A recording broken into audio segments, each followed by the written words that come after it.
guys, so I decided to go to the Constitutional Hill to celebrate June 16.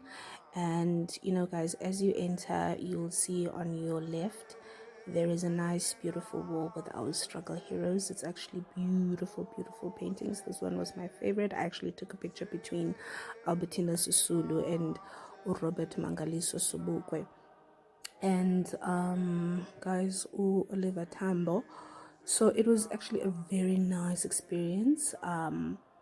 If you do decide to go there on June 16, guys, I would urge you to wear warm clothes because it is freezing. But nonetheless, I had a very emotional and educational experience. I've always actually wanted to visit Constitutional Hill and I never got the chance, so I decided on June 16 to actually go. So this is a beautiful painting of the struggle heroes. Yeah, over here we find what is called the flame of democracy. So basically the concrete floor, the slab that you see there, is actually the preamble of the Constitution.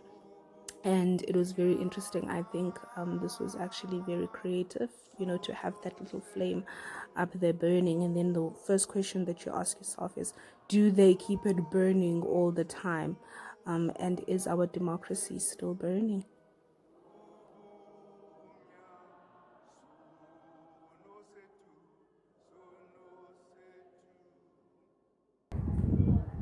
Oh, it's a depressed. I'm so not guys, depressed. This is just cell number 4, life in a cell, and who is a criminal. So on the right side of the cell, it is cell number 84, I believe, and 84 to 100 prisoners were put in here. Do you see how dark it is?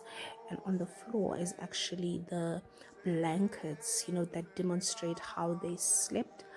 And just imagine sleeping so closely to each other, 84 of you guys. How did they breathe in there? It's traumatizing. And there's a toilet as well in here, one toilet, and all 84 of them had to use the same toilet. And the other cell room is a room basically just showing other struggle heroes' stories.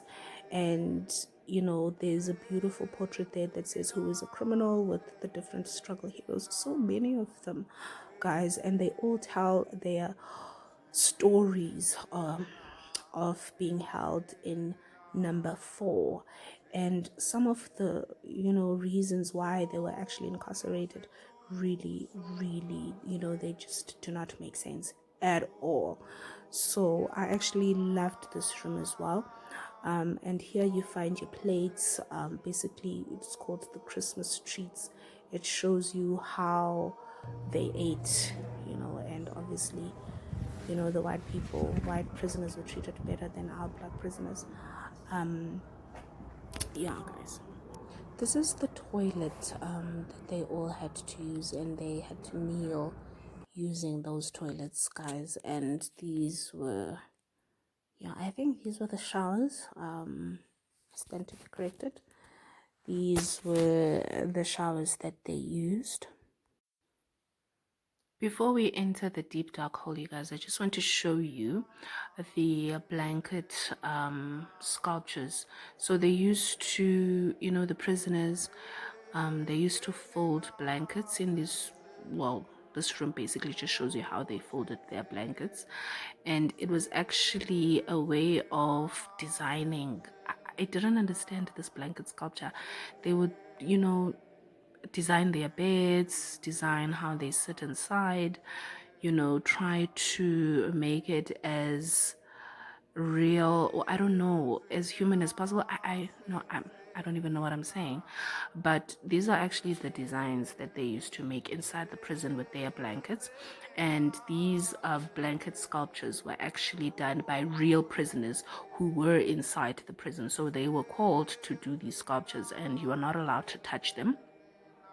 And you can just see how they used to make sofas. As you can see there, it's your sofas. Yeah, you guys, strange things can happen. So guys, this is known as the deep dark hole.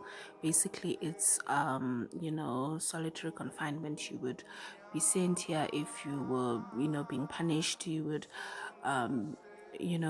serve 23 hours of your day, but it is said that they would spend actually 30 days in these cells. It's very dark, no windows whatsoever, for 30 days, and they would be on a diet of rice and water. And if you needed the bathroom, I actually don't even think they were allowed to use the bathroom. I don't know, I'm not sure. I did not see the toilets on this side of solitary confinement, but it is dark, it is really deep, and very creepy, extremely creepy. Can you just imagine at night being confined in such small spaces, not being able to see any form of light, basically, and not being able to see any of your fellow black prisoners? You're just in here and you don't know how long they're going to keep you here. So yeah, and this is actually an overview of how it looked, how the prison looked when you're standing from the deep dark hole gate. Oliver Tambo, Oliver Tambo, Tetano Boda, Oliver Tambo, Oliver Tambo, Tetano Boda,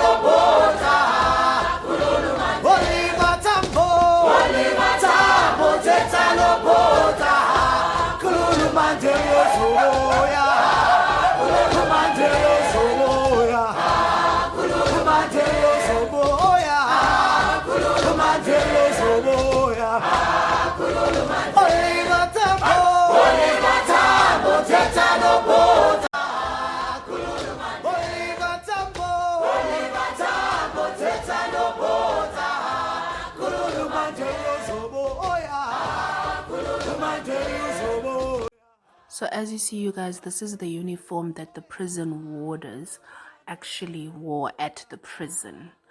The colors are not so far away from the colors that the Department of Correctional Services actually wears.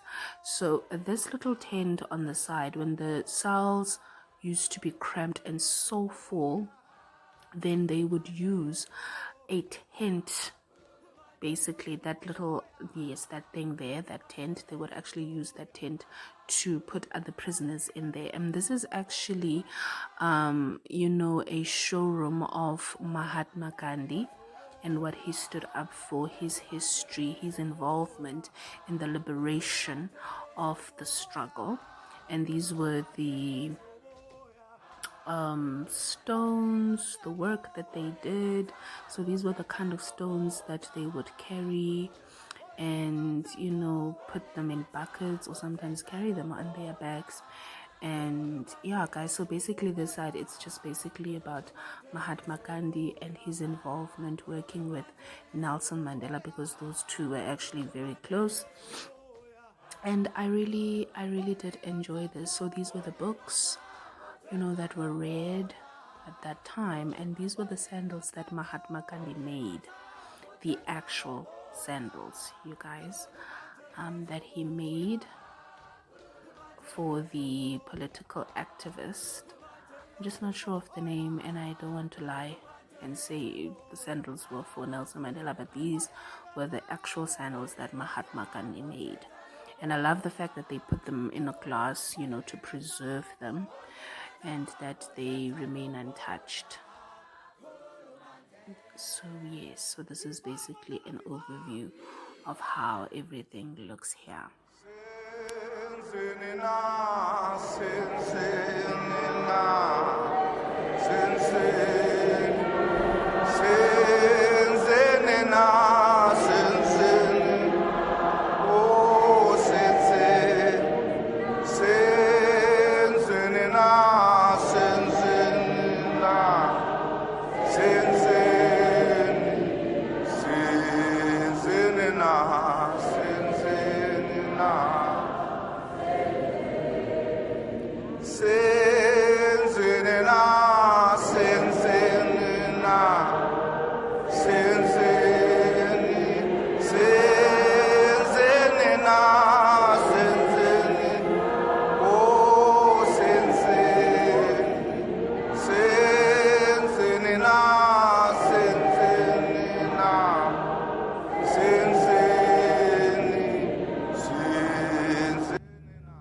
So over here, you guys, it is the women's jail. And these were the passes that they had to have with them everywhere they went. And they would carry these black plastic bags with them, to put their stuff in it. What's interesting is about what we're about to see, actually, those red cloths. So women were made to polish and clean the prisons, and they were not allowed to have sanitary towels when they were on their period. And while they were scrubbing the floors using those brushes that you see and those cloths, guys, their sanitary towels would actually fall on the floor, and they were not allowed to wear panties. So these are actually the uniforms of the wardens that they wore, but I'm just not going to touch much on the uniforms. It's just the sensitive issue of being on your period. And now just imagine not being allowed to wear ipenti, guys, like ipenti, to hold up your sanitary towel. So to me, that was the most shameful thing ever. Like, how inhuman, you know what they went through. And